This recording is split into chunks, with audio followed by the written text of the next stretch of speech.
সবাইকে স্বাগত জানাচ্ছি আমাদের ক্রিকফ্রেঞ্জির নিয়মিত আয়োজনে। বিপিএল চলছে, দুদিনের খেলা হয়ে গেছে, 4টা ম্যাচ হয়েছে।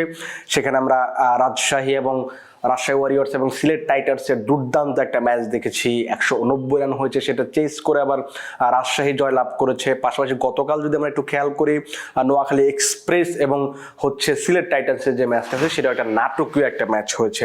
মেহেদী হাসানরা হ্যাট্রিক করেছেন। তার পরবর্তী সময়ে শেষ ওভারের খেলাতে সাব্বির হোসেনকে বিপক্ষে ওই 13 রানের যে সমীকরণ সেটা কিন্তু বেশ ভালোভাবে তারা কাভার আপ করেছে। শেষ পর্যন্ত শেষ বলে 1 উইকেটে জয় পেয়েছে। বিপিএল যেভাবে শুরু হয়েছে, হ্যাঁ কিছু বিতর্ক ছিল, কিন্তু বিতর্কের বাইরে মাঠের ক্রিকেটে যদি আপনি চিন্তা করেন তুলনামূলক এখনো হয়তো এটা বলা যাবে না যে কেমন মাঠে ক্রিকেট হচ্ছে। সেক্ষেত্রে এই 4টা ম্যাচের 2টো ম্যাচে মোটামুটি ভালো ম্যাচ হয়েছে, আমরা সেটুকু ধরে নিতে পারি।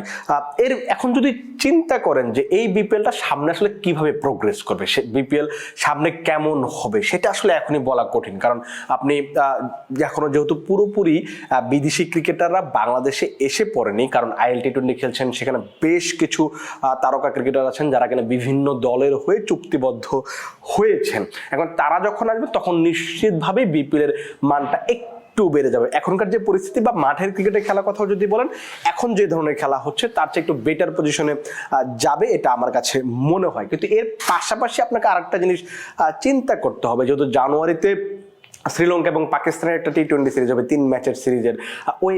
ওই সিরিজটার কারণে কিন্তু বেশ কিছু পাকিস্তানি ক্রিকেটারকে আপনার বিপিএল ছাড়তে হবে। সেখানে কিন্তু লিস্ট আমরা পেয়ে গেছি যে কোন 7 জন ক্রিকেটারকে আদতে বিপিএলটা ছাড়তে হবে। 1 সপ্তাহের জন্য তারা শ্রীলঙ্কাতে যাবেন, সেখানে সিরিজটা খেলবেন, পরবর্তীতে বাংলাদেশে আসবেন, আবার অনেকে হয়তো আসবেন না, সেটা আমরা আসলে পুরোপুরি জানি না। সেক্ষেত্রে কিন্তু বিপিএল এর মানটা একটু পড়ে যেতে পারে আপনি, কারণ এই যে 7 জন ক্রিকেটার যাচ্ছেন বা যাবেন, তারা কিন্তু সবাই বিভিন্ন দলের একেবারে মূল একাদশের প্লেয়ার। বা তাদের কথা যদি আপনি চিন্তা করেন, পাকিস্তান জাতীয় দলে খেলছে, তার মানে তো অবশ্যই একেবারে খারাপ ক্রিকেটার তো অবশ্যই না। আপনি যদি সেখানে তালিকাটা দেখেন, সেখানে ঢাকা ক্যাপিটালসের 2 জন ক্রিকেটারকে ছাড়তে হবে, যেখানে ওসমান খান এবং সালমান মির্জা। সালমান মির্জা, তিনি আপনার যদি মনে থাকে যে লাস্ট যখন তিনি বাংলাদেশ সফরে এসেছিলেন তখন কিন্তু পাকিস্তানের হয়ে ভালো ক্রিকেট খেলেছিলেন। পাশাপাশি আপনি যদি ওসমান খানের কথা বলেন, তিনি কিন্তু রিসেন্টলি বেশ ভালো ক্রিকেট খেলছেন, পাকিস্তানের হয়ে খেলছেন, নিয়মিতই খেলছেন। তিনি যে বিশ্বকাপের ভাবনায় আছেন সেটা কিন্তু মোটামুটি নিশ্চিত হওয়া গেছে, কারণ পাকিস্তান ক্রিকেট বোর্ড শ্রীলঙ্কা সিরিজের জন্য একটা স্কোয়াড ঘোষণা করেছে, সেখানেই তারা 2 জনই আছেন, তাদের 2 জনকেই ছাড়তে হবে। যতটুকু জানা যাচ্ছে যে যেহেতু 7 তারিখ থেকে ডাম্বুলায় সিরিজটা শুরু হবে এবং সেটা শেষ হবে 11 তারিখে, আপনি তার মানে ধরে নিচ্ছেন যে 7 তারিখে সিরিজ শুরু হলে আপনাকে 4 তারিখে মিনিমাম আপনাকে শ্রীলঙ্কায় থাকতে হবে। এরপর আপনি 12 তারিখে হয়তো বিপিএল এ ফিরবেন। 7 দিন বা 6 দিন 8 দিন যাই বলেন না কেন, এই সময়টাতে তাদেরকে পাওয়া যাবে না। সেক্ষেত্রে ঢাকার জন্য কিন্তু একটা বিগ ব্লো বলা যেতে পারে। কারণ আপনি ওপেনিং এ যদি আপনি চিন্তা করেন, অ্যালেক্স হেলসের সঙ্গে হয়তো সাইফ হাসানকে আপনি দেখবেন, কিন্তু 3 নম্বর আপনি যখন ওসমান খানকে খেলাতে পারতেন। পেস বোলিং এ একটা বড় ভরসার জায়গা কিন্তু সালমান মির্জা, কারণ আপনি যদি প্রথম ম্যাচটা দেখেন সেক্ষেত্রে কিন্তু তিনি বেশ ভালো বোলিং করেছেন, একদম টাইট বোলিং করেছেন।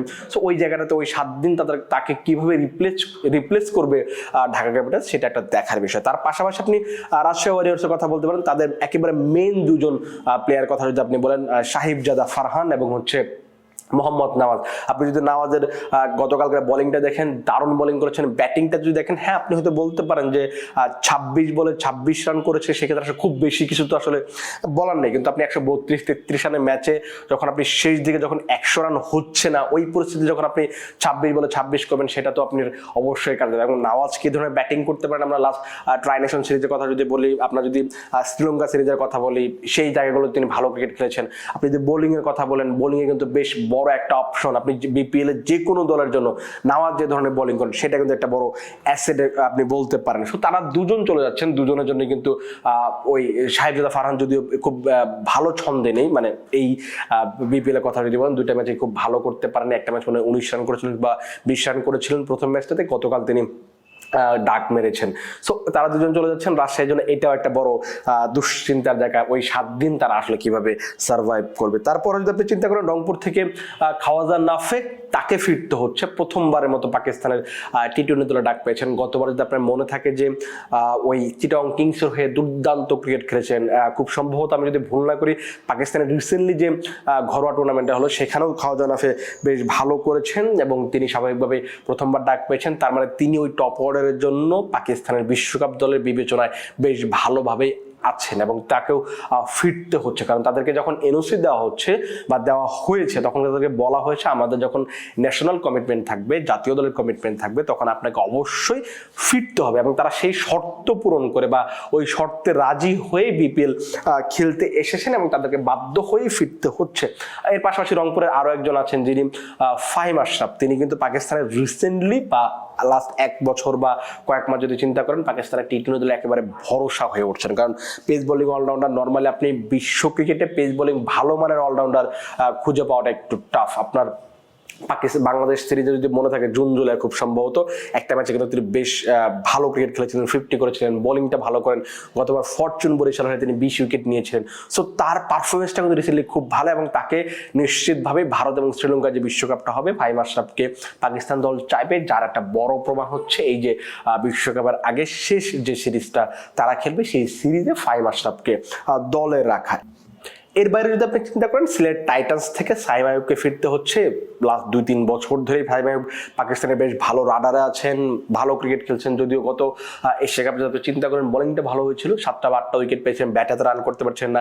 রিসেন্টলি আবার ব্যাটিংয়ে রান পেতে শুরু করেছেন। সো এইটা একটা তাদের জন্য বুঝতে হবে এবং তাকেও ফিরতে হবে। এই 7 জন ক্রিকেটারকে আলটিমেটলি পাকিস্তান জাতীয় দলের হয়ে খেলার জন্য বিপিএল ছাড়তে হবে, এটা মোটামুটি আপনারা জেনে গেছেন। কিন্তু যে জিনিসটা আমার কাছে আলোচনার জায়গা, মানে এইটা আলোচনার জায়গা না যে পাকিস্তানের ক্রিকেটাররা বিপিএল ছাড়ছেন, কারণ আমরা এটা মোটামুটি অনেকদিন আগে থেকে জানি, যখন তাদেরকে এনওসি দেওয়া হচ্ছে তখন থেকে জানি যে পাকিস্তানের ক্রিকেটাররা যারা বিপিএল খেলতে আসবেন, যাদেরকে স্কোয়াডে রাখা হবে পাকিস্তানের স্কোয়াডে, তাদেরকে অবশ্যই পাকিস্তান জাতীয় দলের সঙ্গে যোগ দিতে হবে। ওই 7 দিনের জন্য দিতে হবে, এটা ফ্র্যাঞ্চাইজিরাও অনেক আগে থেকেই জানে।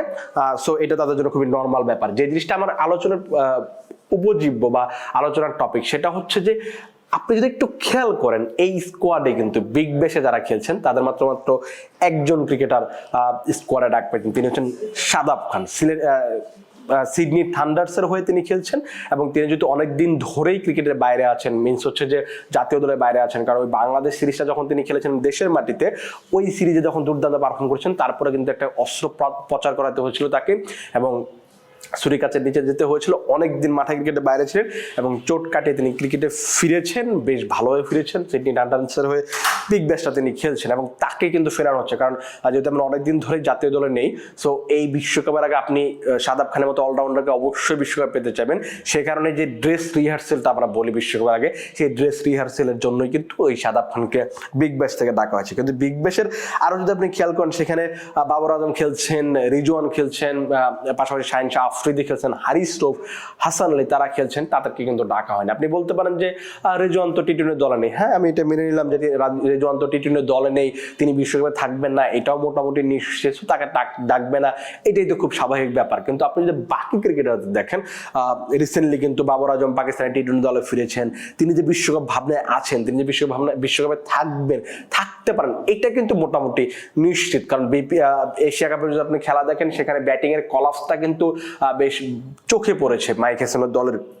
তো সেক্ষেত্রে বাবর আজমের মধ্যে একজন ক্রিকেটারকে আপনি চাইবেন খুব স্বাভাবিকভাবে, এবং তিনি যে বিশ্বকাপে যাচ্ছেন এটা মোটামুটি নিশ্চিত। কিন্তু তাকে কিন্তু এই শ্রীলঙ্কা সিরিজের জন্য স্কোয়াডে রাখা হয়নি। আপনি শাহিন আফ্রিদির কথা বলতে পারেন, আপনি তো শাহিন আফ্রিদিকে বাদ দিয়ে বিশ্বকাপ খেলতে যাবেন এই চিন্তা তো করতেই পারেন না। তার মানে তিনিও বিশ্বকাপ খেলবেন, তিনিও এই বিগ ব্যাশ ছেড়ে পাকিস্তান হয়ে খেলার জন্য আসছেন না। হারিস রৌফ তিনিও বিশ্বকাপ দলে থাকবেন, হাসান আলীর বড় সম্ভাবনা রয়েছে।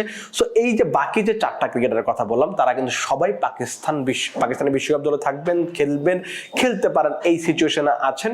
তারপরও তাদেরকে বিগ ব্যাশ থেকে ডেকে পাঠানো হয় না। আপনি যদি একটু সাম আপ করেন, আপনি যদি বিগ ব্যাশ এবং বিপিএল কে দুইটা জায়গাতে রাখেন, দুই পাশে রাখেন, সেক্ষেত্রে আপনি আলোচনা করাটা সহজ হতে পারে। কারণ আপনি এবার বলতে পারেন যে আপনি কি আসলে বিগ ব্যাশের সাথে বিপিএল কে তুলনা করছেন? আমি আসলে তুলনা এই ক্ষেত্রে করছি, কারণ হচ্ছে যে আপনি যখন বাংলাদেশি পার্সপেক্টিভ থেকে চিন্তা করবেন, অবশ্যই আপনি বিপিএল কে একটু আরো বড় পর্যায়ে দেখতে চাইবেন, আরো ভালো পর্যায়ে দেখতে চাইবেন। বাংলাদেশ ক্রিকেট বোর্ডও কিন্তু সেই চেষ্টা করছে, সবাই চাচ্ছে যে বিপিএল একটা ভালো পর্যায়ে। কিন্তু বিপিএল কে আসলে আলটিমেটলি বহির্বিশ্বে বা বাংলাদেশের বাইরের মানুষ বা বাইরের দেশের ক্রিকেটাররা বোর্ডটা কিভাবে দেখছে, সেটা একটা বড় প্রশ্ন। এখানে যদি দেখেন এই যে যারা ক্রিকেটার তাদের সবাই যদি বিগ ব্যাশে দল পেতেন, সবাইকে কি ডাকতেন? আমার কাছে এটা মনে হয় না। এক্ষেত্রে আপনি একটা জিনিস স্পষ্ট হয়ে গেছে যে বিগ ব্যাশ এবং বিপিএল এটা একটা বড় তফাৎ আছে। বিগ ব্যাশকে মানুষ আসলে যত হাইলি রেট করে, বিপিএল কে আসলে ওইভাবে দেখে না। বিপিএল আপনি আপনার যদি মনে থাকে যে কিছুদিন আগে কিন্তু বলা হচ্ছিল যে ইন্টারন্যাশনাল মানে এই লিগগুলোর জন্য পাকিস্তানের ক্রিকেটারদেরকে ছাড়া হবে না। একটা সময় কিন্তু যদি মনে থাকে কয়েকটা মৌসুম আগে খুব সম্ভবত একবার পাকিস্তান ক্রিকেট বোর্ড কিন্তু বিপিএল এর জন্য ক্রিকেটার ছাড়ছিলেন না। সো এই যে পাকিস্তান ক্রিকেট বোর্ড যে একটা ডাবল স্ট্যান্ডার্ড করেন, হ্যাঁ আপনি হয়তো বলতে পারেন যে একটা জাতীয় দলে খেলা থাকলে আমি আমার ক্রিকেটারকে ডেকে নিব, এটাই তো স্বাভাবিক। কিন্তু আপনি তো শুধু ওই স্পেসিফিক বিপিএল থেকে প্লেয়ারগুলোকে আপনি পিক করলেন। আপনার যারা জাতীয় দলে থাকতে পারেন বা থাকবেন কিংবা বিশ্বকাপ খেলবেন ওই রকম ক্রিকেটার যারা বিগ ব্যাশে আছে তারা হয়তো তাদের কাছ থেকে তো আপনি ডেকে পাঠালেন না। এটা একটা বড় কারণ যেটা হতে পারে যে বিগ ব্যাশ থেকে যদি আপনি এখন ক্রিকেটার নিয়ে আসেন, এমন হতে পারে বিগ ব্যাশে পাকিস্তানের ক্রিকেটারদের দরজাটা বন্ধ হয়ে যেতে পারে।